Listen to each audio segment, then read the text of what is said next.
Pregnancy test में line का हल्का आना, जो 2 लाइन आते हैं उसमें एक लाइन का बहुत ही हल्का होना, इसका क्या अर्थ होता है? तो सबसे इम्पॉर्टेंट बात है कि जब भी पीरियड मिस होता है तो प्रेगनेंसी टेस्ट के सहारे लोग पता करते हैं कि टेस्ट पॉजिटिव है या नहीं। लेकिन कभी कभी ये टेस्ट जो है वो मिसगाइडिंग होता है। एक टेस्ट जो होता है वो बिल्कुल ही फेंट होता है, बिल्कुल ही हल्का होता है, लाइट कलर का होता है। तो इसका ये मतलब नहीं है कि आपकी प्रेगनेंसी नेगेटिव है। प्रेगनेंसी में 2 लाइन का आना ये इसे पॉजिटिव होने का संकेत माना जाता है।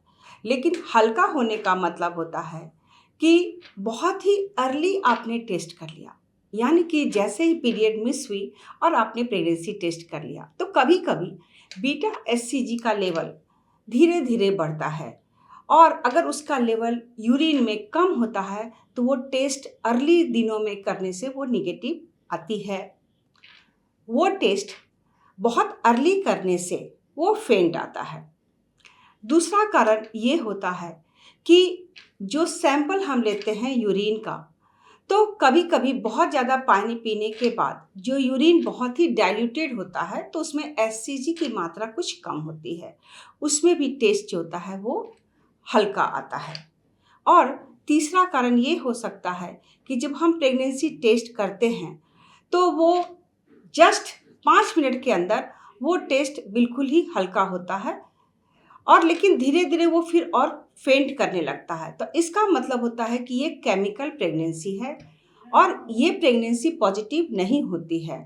और इस प्रेगनेंसी का मतलब ये भी होता है कि ये अर्ली साइन है मिसकैरेज का या प्रेगनेंसी अच्छी डेवलप नहीं हुई हो। तो अब हम बताएंगे कि ये जो टेस्ट होता है उसे हम क्या क्या इंडिकेट कर सकते हैं। तो जब प्रेगनेंसी टेस्ट हल्की आती है तो हम कुछ वेट करें और उसे 1 सप्ताह के बाद रिपीट करें। साथ ही साथ हम बीटा एचसीजी का भी टेस्ट करें, वो बहुत ही श्योर शॉट और डायग्नोस्टिक होता है। तो ये सारी समस्याएं आती है प्रेगनेंसी किट के द्वारा, यूरिन के द्वारा जो हम टेस्ट करते हैं। तो इसमें कोई घबराने की बात नहीं है। हम टेस्ट को दोबारा रिपीट करेंगे और उसके बाद हम कंफर्मेटरी जो 6 वीक 7 वीक में अल्ट्रासोनोग्राफी होता है उसके द्वारा हम कंफर्म करके अपनी प्रेगनेंसी का पता कर सकते हैं।